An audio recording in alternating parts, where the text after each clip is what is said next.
আসসালামু আলাইকুম। সবাইকে স্বাগতম। অনেকদিন পরে আমি আমার ইউটিউব চ্যানেলে আসলাম। তো আজকে একটা নতুন বিষয় নিয়ে কথা বলব। যদিও আমি এই রিলেটেড ভিডিও আগে আরো পাবলিশ করেছি এবং আমি আমার আগের ভিডিওগুলোতে বলেছিলাম সেমিকন্ডাক্টর শিল্পে তাইওয়ান এবং চীনের বর্তমান অবস্থা নিয়ে। আজকে আমি আলোচনা করব হচ্ছে বাংলাদেশের সেমিকন্ডাক্টর শিল্প আ চালু করা বা এই খাতে ইনভেস্ট করা বা এর থেকে প্রফিট আনা বা এই শিল্পটাকে প্রতিষ্ঠিত করা কি সম্ভব কিনা? তো প্রথমত যে বিষয়টা অত্যন্ত গুরুত্বপূর্ণ সেটা হচ্ছে ইউভি লিথোগ্রাফি মেশিন, যেটা এখন পর্যন্ত বাজারের প্রায় 95% মার্কেট ডমিনেট করে। অনেকেই বলে যে এটা 99% মার্কেট ডমিনেট করছে নেদারল্যান্ড ভিত্তিক কোম্পানি ASML। এবং ASML এর ইউভি লিথোগ্রাফি মেশিনগুলো অনেক ব্যয়বহুল, যার দাম প্রায় $200 মিলিয়ন কাছাকাছি। আমি একটা ভিডিওতে অলরেডি বলেছিলাম আমার আগের ভিডিওতে যে চায়না এই শিল্পে তারা অল্প, অল্প করে এগোচ্ছিল।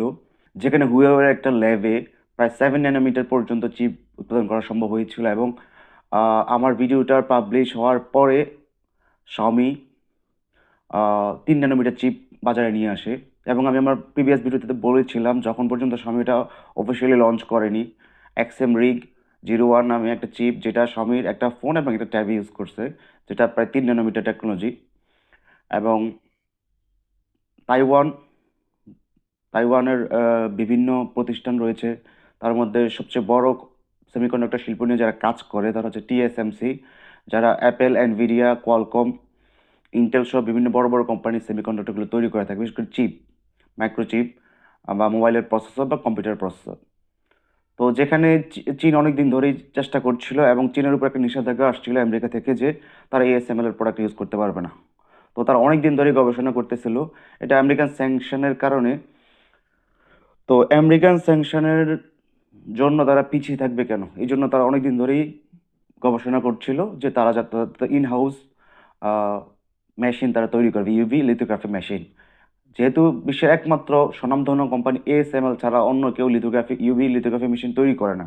এবং এই ইউভি লিথোগ্রাফি মেশিন দিয়েই চিপের ডিজাইন করা হয় এবং এটা আল্ট্রাভায়োলেট রে এর মাধ্যমে হচ্ছে চিপের যে ফেব্রিকেশন এটা করা হয়।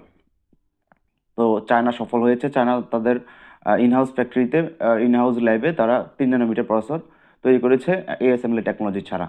তো প্রসঙ্গ যেটা ছিল যে বাংলাদেশ এই শিল্পে কি অবদান রাখতে পারে বা এই শিল্পে প্রতিষ্ঠিত হতে পারে কিনা?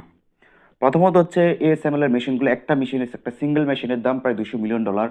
আর একটা মেশিন দিয়ে কোনো ফ্যাক্টরি বা কোম্পানি চালানো যায় না।